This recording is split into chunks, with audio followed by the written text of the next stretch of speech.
Welcome friends, आप सभी का स्वागत है हमारी आरएम साइंस एकेडमी में। अब की बार रेलवे पार आरआरबी टेक्नीशियन 2024 की भर्ती के लिए एक धमाकेदार टॉपिक की शुरुआत करने वाले हैं। टॉपिक का नाम है चाल और वेग। स्पीड एंड वेलोसिटी क्या होती है, इसके बारे में आज हम डिस्कस करना चाहेंगे।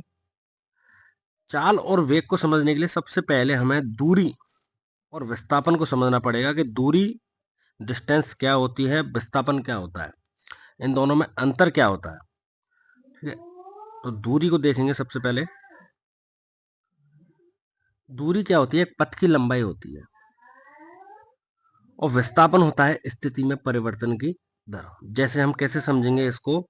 जैसे एक बच्चा अपने घर से स्कूल की तरफ गया। घर स्कूल से हमारा मान लीजिए आपका 2 किलोमीटर दूर है, और एक बच्चा घर से पहले पार्क गया, फिर पार्क से मूवी देखने गया, फिर उसके बाद स्कूल गया। ठीक है, ये इस प्रकार से गया। तो हमारी जो दूरी होगी, दूरी क्या होती है? घर से पार्क, पार्क से मूवी देखने, मूवी देखने से स्कूल गया, तो ये कुल लंबाई, पथ की अधिकतम लंबाई जो होती है उसको कहेंगे हम दूरी।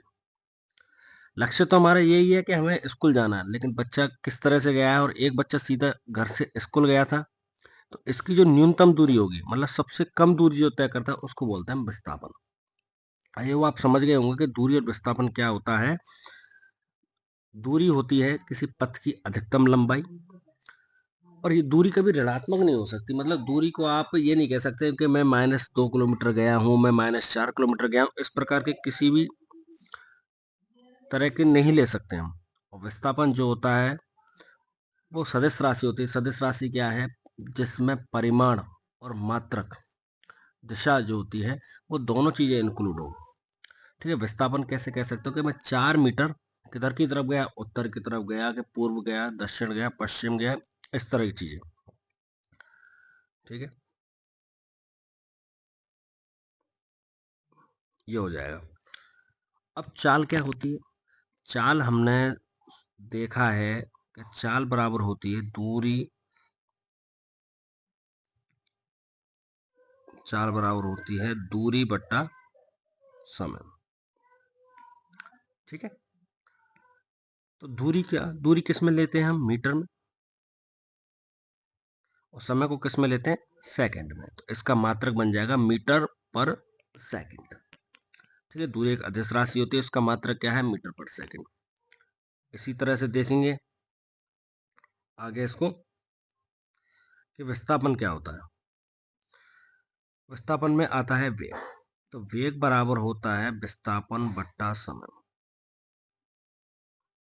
तो विस्थापन को भी मीटर में लेते हैं, और समय सेकंड में होता है, तो इसका भी मात्रक क्या होगा? मीटर पर सेकंड होगा। ठीक है, दोनों चीजें अलग अलग हैं, ज्यादा अंतर नहीं है।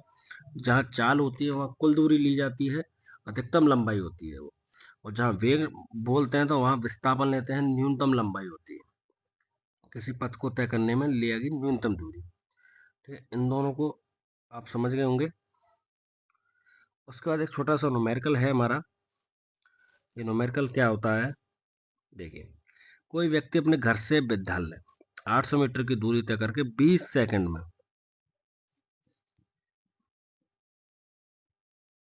का समय लगाता है, तो उस व्यक्ति की चाल क्या होगी? तो चाल का सिंपल सा हमने फॉर्मूला देख ही लिया है। चाल बराबर होती है दूरी बट्टा समय। दूरी कितनी है हमारे पास? 800 मीटर। क्योंकि एक बार इसको इरेज कर देते हैं पूरे पेज को।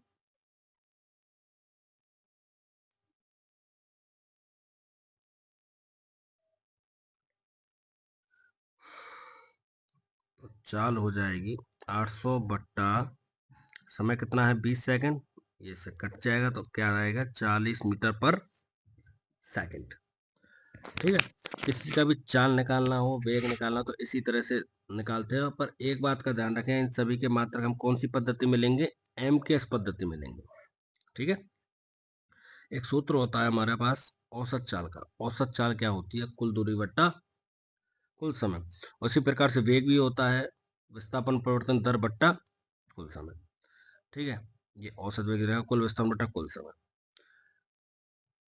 अब जैसे अलग अलग आगे आने वाले न्यूमेरिकल्स में देखेंगे हम औसत चाल के लिए कहीं अलग अलग दूरियां दे रखी होती है, जैसे 200 मीटर, 400, 600, 800, 3-4 दूरियां दे दें, 3-4 समय दे दें, तो उससे कैसे औसत चाल हम निकालेंगे वी एवरेज, इसका अब हम देखेंगे आगे।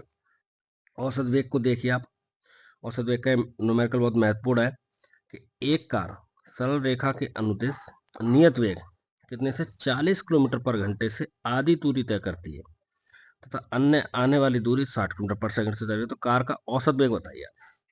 तो औसत वेग के लिए हमने फॉर्मूला ऊपर पढ़ा हुआ है, क्या होता है औसत वेग बराबर होता है 2v1v2 बट्टा v1 प्लस v2।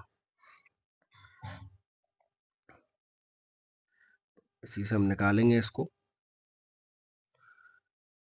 तो v1 हमारा हो जाएगा पहला नियत वेग 40 और v2 बराबर हो जाएगा हमारा 60। तो फॉर्मूले में रखेंगे 2 इंटू 40 इंटू 60 बट्टा 40 प्लस 60।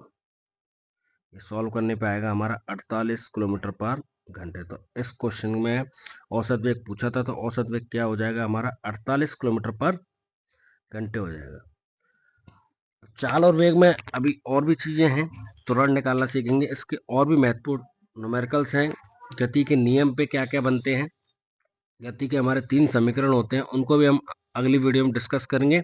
वीडियो अच्छी लगी हो तो वीडियो को लाइक, शेयर और सब्सक्राइब करें। धन्यवाद।